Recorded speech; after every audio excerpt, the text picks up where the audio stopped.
Live from our studios on MDI Road, this is GRTS News. With me, Winifred Nicole, in the headlines this evening. GRTS examines the situation of last week's flood victims in their recovery process amid severe health implications. Edward Francis Small Teaching Hospital detects rare condition causing child mortality and warns parents to remain vigilant. Farmers adopt biofortified crops introduced by the FAO's Food Fortification Project to boost food security in the North and Central River regions. In sports, the president of the Gambia Football Federation, Lamin Kababajo, has been elected as the new president of the West African Football Union, WAFU Zone A. In the internationals, Kenyans headed to the polls on Tuesday to elect their fifth president since independence. And former U.S. President Donald Trump said on Monday the FBI conducted a surprise raid at his Mar-a-Lago estate in Florida. Well, viewers, details of these and other stories coming ahead with me, Winifred Nicole. Many thanks for joining us.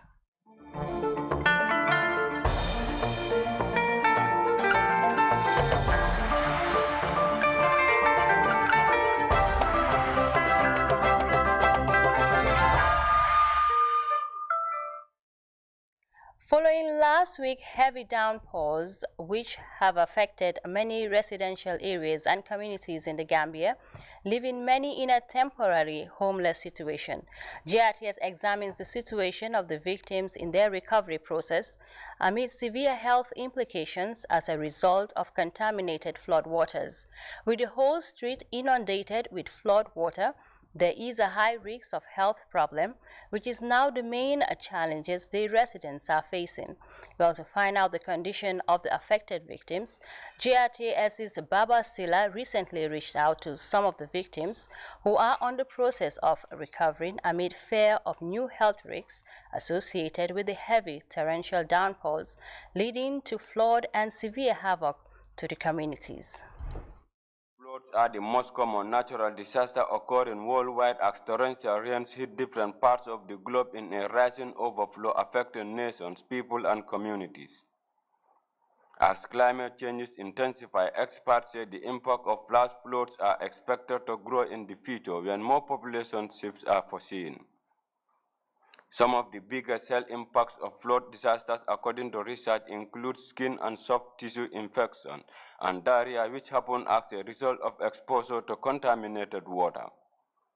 This year's heavy downpours have affected the entire inner city area in the Gambia, causing great havoc to the residents with great loss of valuable household materials, including food items.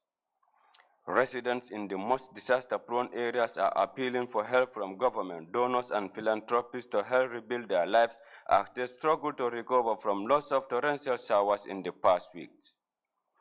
These residents of Ibo Town and Joshua were seriously affected by last week's heavy downpour and are now trying to recover from the impact as water slowly recedes.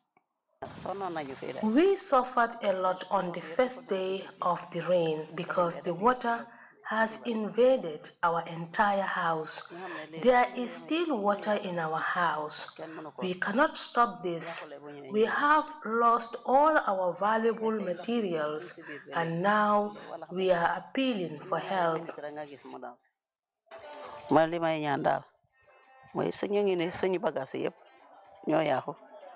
We need help. Anytime it rains here, we suffer a lot. The first flood has affected all our belongings.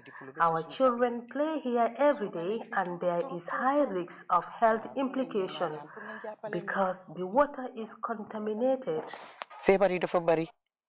Residing in a marshland along the River Gambia, people in this area are severely affected by flash floods every year, with serious health implications abiding as a result of the topographical landscape located on constantly wet swamps attracting mosquitoes and other hazards. With the whole street inundated by flood waters, there is a high risk of health problems, which are now the main concern of residents here. And until holistic measures are put in place, many households in this major flood hotspots will be affected in significant ways, endangering their health and welfare. Bawasila, GRTS. Now, the Edward Francis Small Teaching Hospital management informs the general public that there is a rare condition currently under observation in the hospital's pediatric outpatient. Samples collected from affected children are now under observation. Cases present diarrhea, vomiting, and reduced urination output. It is severe and already causing mortality in children. Our doctors are working very hard to establish the cause of the condition. Meanwhile, the public is urged to be vigilant and report to the nearest health facility if their child shows the symptoms mentioned earlier. You are advised not to rely on drugs purchased from pharmacies without visiting a health facility. The release ends. The specifics of this newly detected condition, I spoke to Dr. Abubakar Jain earlier on to find out what is known about the detected condition affecting children. To take us through, this new condition affecting children. So you know that it's not unusual for this time of the year for children to have diarrhea and vomiting. Because of the flood that often occurs, and you have most diarrheal diseases are more common within this period. Okay. So what is really unusual is the fact that these children now come with very bad dehydration. Some of them come at the point that they are not making urine, meaning their kidneys are not working, which is unusual. And the strange thing is that every year we have a lot of children having diarrhea, but this time around they tend to be having very bad diarrhea to the point that their kidneys are not working, and not only because their kidneys are not working, but some of them are dying from it. That is what's making it alarm.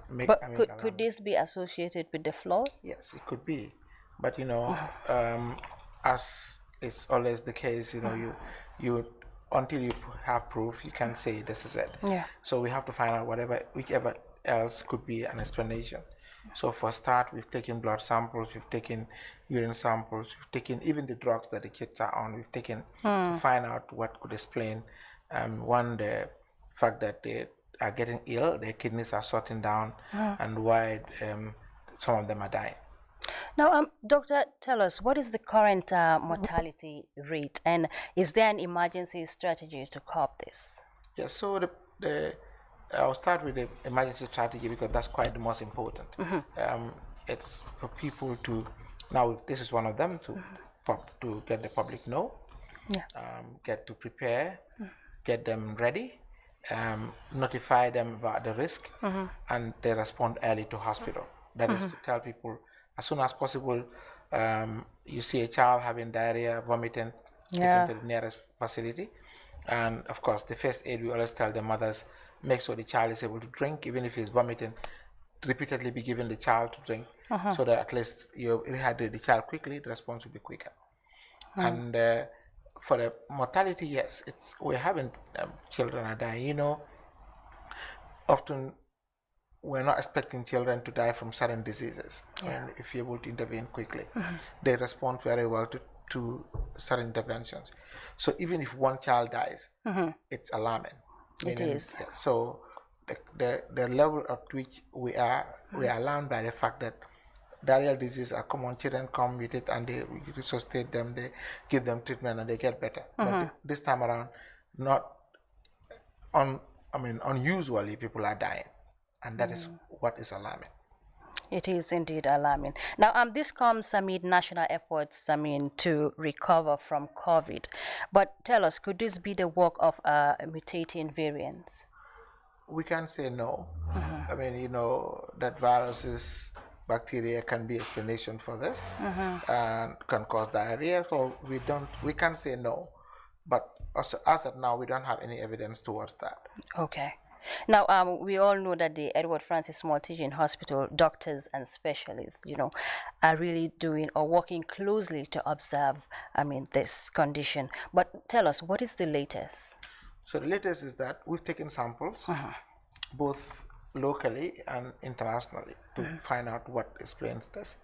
And we found some organisms that we can't for now tell you specifically this is what is causing it. You know, for you to see an organism in somebody and say it is what is causing the disease, you need certain other facts that explains, especially if it's happening to a lot of people. Okay. So we need to go further to find out, to establish those facts to be, before we could say that that is the exact organism that is causing it. How long will this take? Well, we're expecting it to be in days. In days. In days. So we've taken samples. We've taken samples. We've sent samples both here and outside to ensure that this is done as speedily as possible. Well, Dr. Jain, thank you so much for that update. And any other thing that you would like to share with us before we let go? My advice to mothers, because of course the mothers are the ones who look after the kids. Most of the children we have having these issues are 3-year-olds and lower, like less than 5 years. Okay. So meaning that sooner or later, that as soon as you see a child vomiting or having diarrhea, or even not without any of that, and see that the urine output is reduced, please report to the nearest health facility as soon as. What about fever as well? Yes, but I mean the most important thing, fever, yes, but what we found in most of them is a diarrhea, vomiting, yes, and urine reducing output. Fever, yes, but key to this factor is the diarrhea and the vomiting. So what should one do to avoid, this, condition or symptoms, or what should people look out for? Yes, so if they have a diarrhea, child with diarrhea, they have vomiting, fever, as you mentioned earlier, or they found the child is not making a lot of urine, the sooner is to report to the nearest health facility. Okay. And in the process, they should just make sure that the child is hydrated, that is being given water to drink. I'm sure we all know the usual formula we advised, ORS, that is the oral rehydration solution that we can even make locally. Well, Dr. Jain, thank you so much for your time on the news. Thank you very much. Thank you. Away from that, the Food Fortification Project under the Food and Agricultural Organization is making giant strides in improving the nutrition and health status of people in beneficiary communities. This according to farmers who have been supported by the EU-funded project to expand the cultivation and consumption of biofortified foods. This was disclosed during an assessment visit to project sites in the North and Central River regions by project officials. Details in this report by MS Jallo. Abdul Aziz Seka of Pakaunjogu is a certified seed grower with the National Seed Secretariat and one of the beneficiaries of the Food Fortification Project of the FAO. Tending this 5-hectare maize field, the experienced farmer looks with delight at his biofortified plants perfectly shaping up. Abdul Aziz is a beneficiary of the Food Fortification Project, impacting the lives of rural Gambians by supporting farmers with improved varieties of nutritious crops. We started growing this last year, but they are good varieties. National Seed Secretariat. So we have to thank the Seed Secretariat and FAO. I am appealing for it to be distributed to all parts of the country because the maize is highly nutritious. The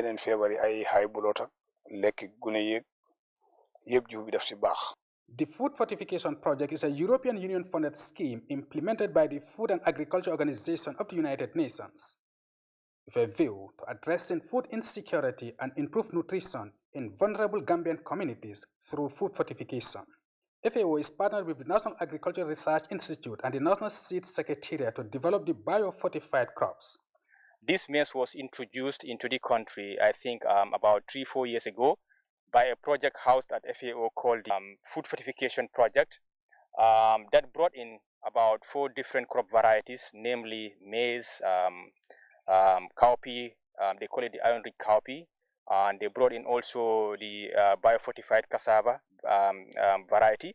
They also brought in the orange flesh sweet potato. Different crop varieties have been tested and tried by the Agri Research Institute and the Seed Secretariat for the project, which is now being multiplied in parts of the North and Central River regions of the Gambia.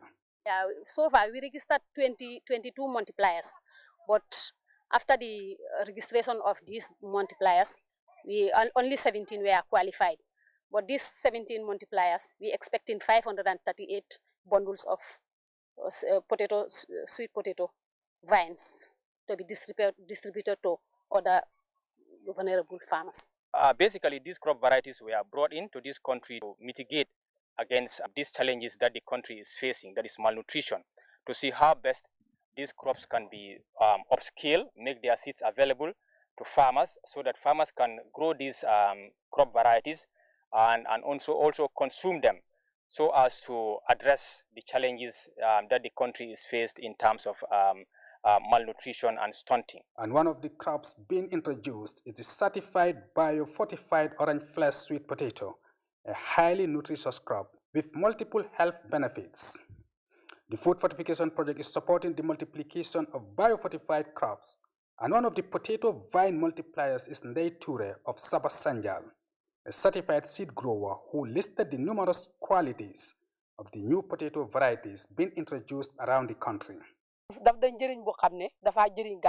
This new potato is very good. It will benefit the whole country because it has a lot of health benefits for the young and old.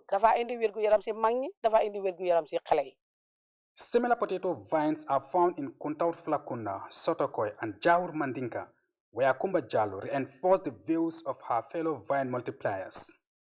There are many benefits derived from this potato variety in the country. Health-wise, it's good for the body and can help cure many diseases, especially in women and children.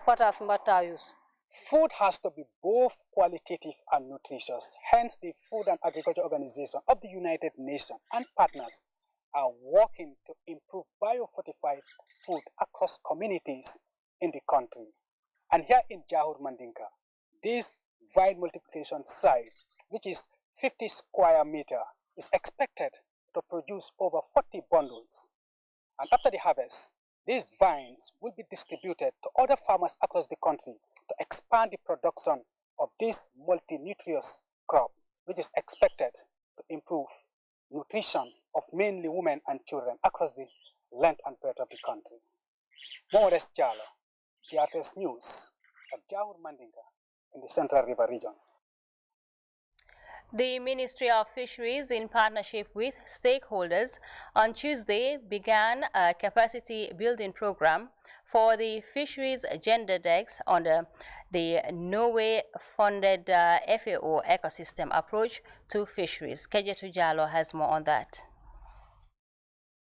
The FAO EAF Nansen program, according to officials, has a representation of 32 coastal countries in sub-Saharan Africa and the Indian Ocean, with a common objective to enhance sustainable fisheries towards improved food and nutrition security for member countries. The Fisheries Gender Desk Capacity Building Program representative from the FAO said the cooperation program will promote women's participation in the sector. We are hoping that those of us who are here today and the members of the Gender Desk will be trained using practical exercises that will be linked directly to their responsibilities in the ministry.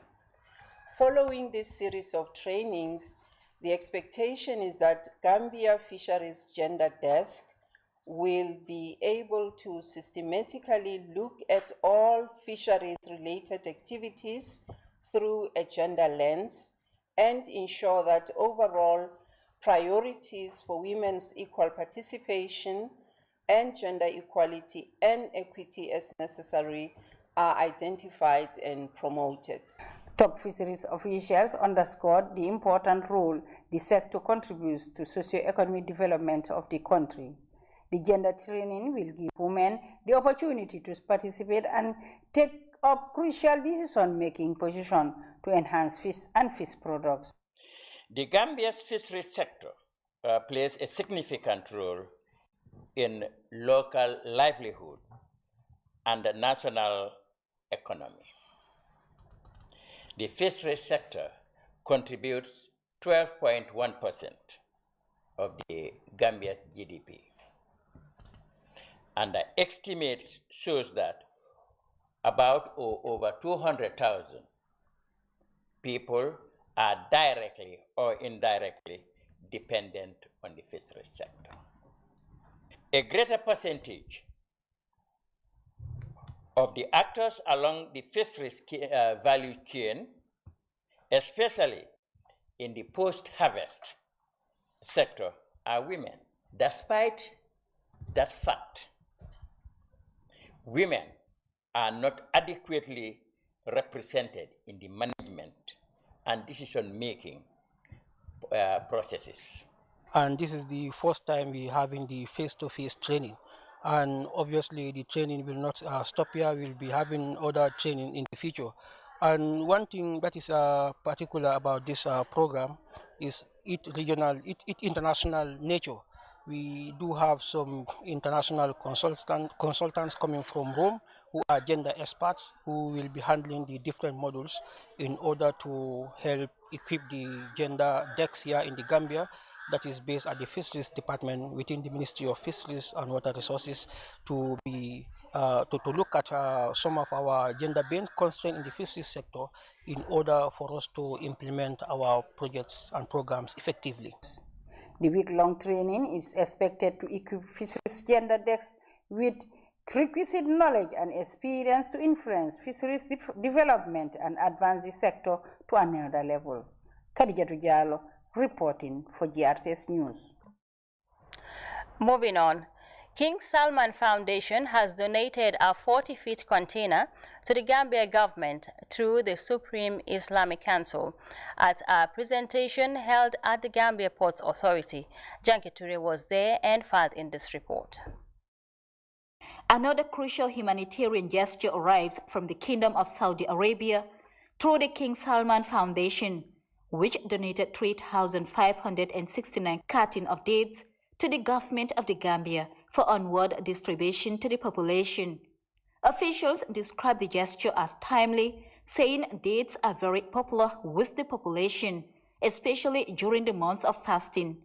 The Director of Loans and Debt Management at the Ministry of Finance, Bakari Kurbali, said about 125 government institutions benefited from the gesture, including the Christian Council and media houses, amongst others. It is indeed gratifying that, that several years the Kingdom of Saudi Arabia has been really supporting the government of the Gambia and the people of the Gambia by giving this generous gift in the form of a date, and sometimes also in terms of providing sacrificial lamb also to the Gambian people. Here again we witness another one, and I think we would really want to express our really deep appreciation to the government and the people of Saudi Arabia for once again coming to really support the people of this country. The president of the Gambia Supreme Islamic Council, Sheikh Issa Dabo, who spoke on behalf of the government of the Gambia, commended the Kingdom of Saudi Arabia for the annual support to Gambians. Sheikh Dabo noted that the gift indicates the symbolic and significant bond between the Saudi Kingdom and Gambia. We thank Allah for that. We also thank the custodian of two holy mosques, King Salman, and the government of the Kingdom of Saudi Arabia and people of the Kingdom of Saudi Arabia for their continuous support to the Gambia in all aspects of life, especially supporting the poor and the needy. So we thank them very much for this continuous support, and we pray to Almighty Allah to strengthen our brotherly or sisterly relationship. And we are all Muslims. Gambia is having 95% Muslims. But this support is not only for Muslims, but is for the entire country. Officials of the foundation assured the government of their continued support to assist the country and strengthen long-existing ties between Riyadh and Banjul. Janke Ture, GRTS News. Well, let's now head to the North Bank region for a roundup of news making headlines in that part of the country from our regional correspondent, Famara Kanyi. The Mama Tamba Jame Youth Empowerment Association, in partnership with the Community Action Platform on Environment and Development and the Great Green Wall, joined by women and youths of Ilyasa, embarked on a massive mangrove restoration exercise along the Baobulong wetlands. the mangroves is going to serve as a barrier. So during high tide, salt water does not spill over into the rice fields. And not only that, it's going to serve as a habitat for marine ecosystems. So fishes and oysters call the mangroves a home. I mean, they can strive better here. Just a hectare of mangroves can produce up to 3 tons of fish and 3 tons of carbon. The activity is aimed at restoring the lost vegetative cover of the community. Let's come together as one people under one umbrella. And we should also try to see ownership. Let's see ownership, let's participate, let's take care of our environment. The environment belongs to us. You are there tomorrow, you are no more there. So you see, so the more we take care of our environment, the more it's good for us. You understand? Let's try to take ownership. It's very, very important. The National Environment Agency launched its massive national tree planting exercise in Farafenni.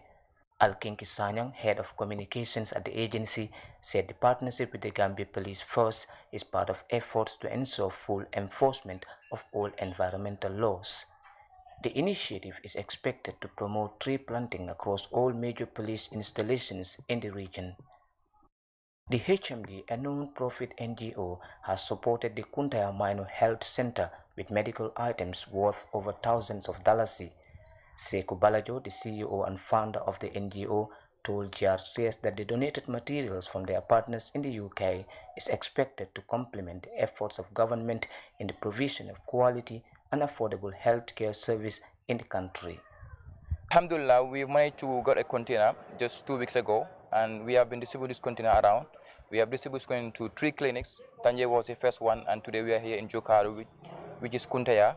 And some of these items also are going to individuals around Jokado as well. So we are so grateful to our donors, that is Wills to Heal, for partnering with us to support our people that are in need here in the Gambia. And we look forward to more of this kind of initiative, because at HMD our doors are always open to partner with partners whose main focus is to support humanity in need. Regional officials, including the Governor Lamin Sedikan, applauded the efforts of the NGO in supporting vital sectors in the country's development process. The team, HMD, to assure them that the government is behind them, our office is behind them, and then we'll work with them closely. And if they need any help, we will be able to help them, because they are doing a very good job for the people of the Gambia. During the holy month of Ramadan, the HMD also supported families with food and other valuables as part of their Ramadan outreach program to vulnerable communities across the North Bank region. For the news, I am Famarakani. We will be back with the sports news right after this break. Do stay.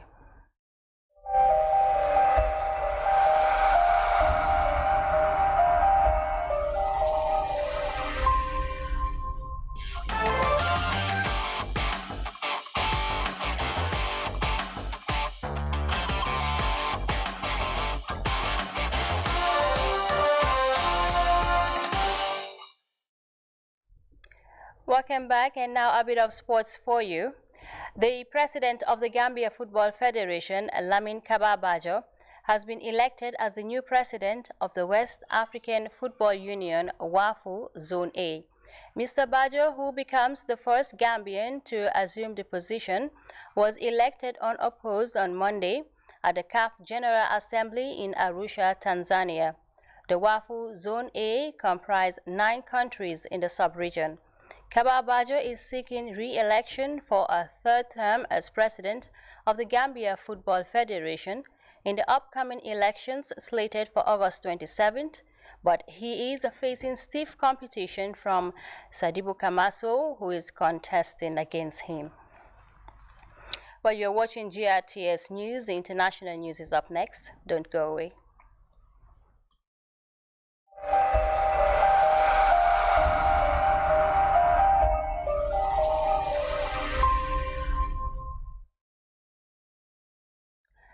Well, Kenyans headed to the polls on Tuesday to elect their 5th president since independence. The election pitches Vice President William Ruto against opposition leader Raila Odinga. Kenya will not only be electing a new president on August 9th, but also a new parliament and country governors. Former U.S. President Donald Trump said on Monday the FBI conducted a surprise raid at his Mar-a-Lago estate in Florida after working and cooperating with relevant government agencies.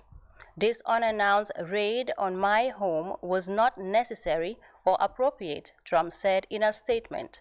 Trump also said that FBI agents had first opened a safe as part of the raid. In recent months, Trump has been giving strong hints over another bid for president. Meanwhile, the U.S. Justice Department has been investigating allegations that classified records were taken to Mar-a-Lago after his presidency. A federal law called the U.S. Presidential Records Act requires the preservation of memos, letters, notes, emails, faxes, and other written communications related to a president's official duties. Well, and now a recap of the top stories. GRTS examines the situation of last week's flood victims in their recovery process amid severe health implications. Edward Francis Small Teaching Hospital detects rare condition causing child mortality and warns parents to remain vigilant. Farmers adopt biofortified crops introduced by the FAO's Food Fortification Project to boost food security in the North and Central River regions. In sports, the president of the Gambia Football Federation, Lamin Kaba Bajo, has been elected as the new president of the West African Football Union WAFU Zone A. In the internationals, Kenyans headed to the polls on Tuesday to elect their 5th president since independence. And former U.S. President Donald Trump said on Monday the FBI conducted a surprise raid at his Mar-a-Lago estate in Florida.